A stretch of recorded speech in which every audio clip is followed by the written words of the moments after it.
Kinefinity MAVO Edge 6K is here with an extended support in the US. This is a CineD Gear News video, supported by B&H and CVP.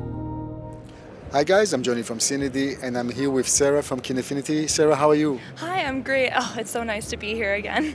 It is nice, but it's rather quiet today, and that's good for us because we can really talk and there are not so many people in the show in general, nothing to do with this specific booth. And we would like to talk about the Kinefinity MAVO Edge 6K. How was your feeling as a DP to work with this specific camera? Well, there were a lot of handy tools that I really enjoyed that I have not seen on other cameras before, like the built-in electronic END. That was so nice. Also, the dual ISO was also really nice to work with. I was very impressed, actually.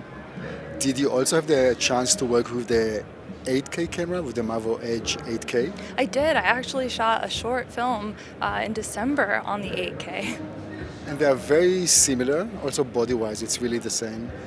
Any preferences, like personal preferences, or it's seamless for you? It's so similar. I mean, the form factor is pretty much identical. The only real thing is the 8K versus the 6K, and I personally don't need 8K yet, so I actually shot 4K on the 8K. Are you also editing your footage, or are you moving it to a post-production to deal with the footage? I'm gonna give it to a post house. I'm just a DP. Just a DP. Just a DP. Nice logo for a shirt.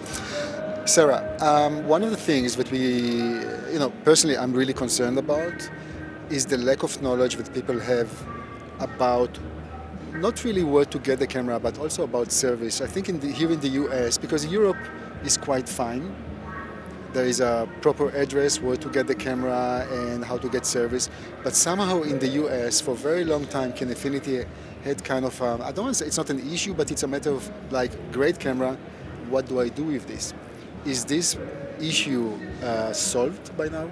Well, actually, so we just entered the US in October of 2021, and so we have not been around very long, and I know that that's been a roadblock for a lot of people, but I do want to tell you that we do have a full service and sales store in Burbank, California, so we are local now, so if you are going to order, you will have full support in the US. That's really great to hear, and one of your, let's say one of the vendors who is actually selling those cameras is B&H, who is one of our side sponsors for a very long time, and they are reputable. So the whole chain, if you buy the camera and then need a service, here in the US, hopefully there are no concerns anymore. Yes, absolutely. You have full support if you buy in the US, even from B&H. Just send it to us and we'll take care of you. That sounds really great. Good, back to the camera itself. You mentioned the electronic ND, and I actually want to talk about other features which are more about the recording formats. One of the things was that originally Kinefinity had some type of RAW in the cameras, and then I can only assume due to legal issues they had to remove it. But some sort of RAW is coming back with a future update. Can you please elaborate a little bit? Yeah, absolutely. So right now you can shoot ProRes Quad 4XQ, which is a huge file for most people, but if you really do want that RAW, we are actually going to be releasing an uncompressed RAW form in June. We're on track to release it in June, and that will be implemented on the 6K first, and then shortly after we'll introduce it to the 8K. And that'll be in a firmware update, so you won't have to purchase it. Free. That's really nice. And so it's gonna be the CinemaDNG format. Yes, it's totally uncompressed CinemaDNG. No, that's really nice to hear. So all those people who needs RAW for their workflow will have it. Anything else will be enhanced in the cameras when it comes to firmware update, or that will be the main thing? So the other thing that we will be introducing this year is ASIS workflow. I know that's really important to a lot of people, so we will have that hopefully by the end of the year. We will implement that, and it will be for the 6K and the 8K as well. Sarah, one of the things that was a little bit of an issue for me is actually the price difference between the 6K and the 8K is not so big.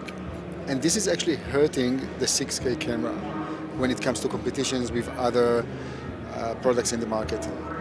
Do you know why there's such a small difference in price? Yeah, absolutely. So you have to understand that these cameras are almost identical. The only difference is the sensor. So the form factor that you're getting, the built-in END, the dual ISO, that's all the same. It's really just the resolution jump between 6K to 8K that's actually the difference. So we feel like this is still a full-frame cinema camera, and it shoots 6K, and it will shoot RAW, and it shoots quad 4XQ. It has everything that the 8K has. It just doesn't have the 8K resolution. So, who are you targeting actually with that camera when you talk about cinema camera? We're targeting people who cannot afford like the most expensive cinema cameras, but they do want to make the leap to something, you know, large format. Large format is just quickly becoming the industry standard. We're seeing it more and more, and so we're offering an alternative to some of the more expensive large format cameras, and so that's really who we're targeting.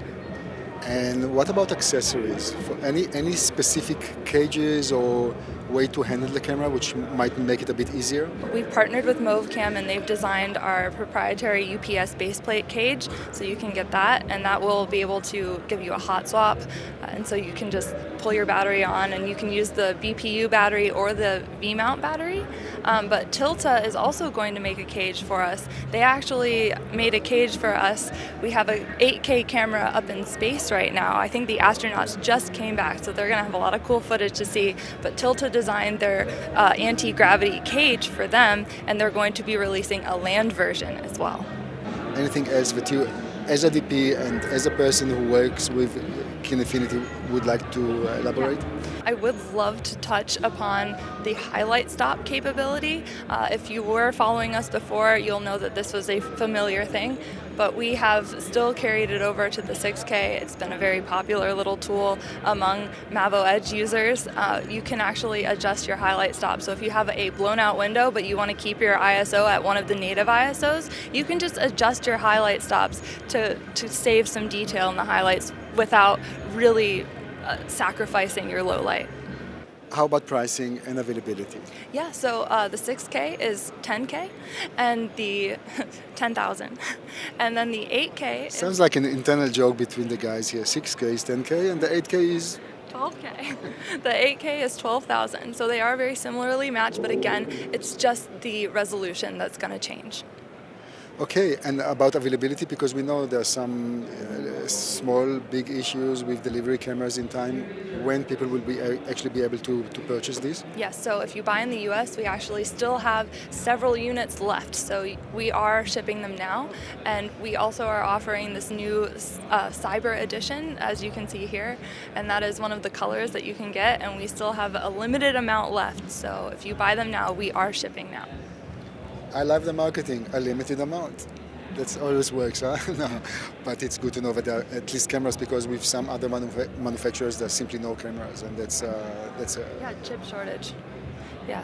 And transportation somehow, yeah.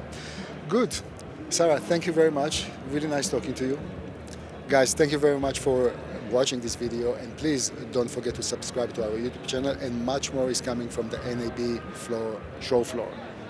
I said right, no? Show floor. Thank you, guys.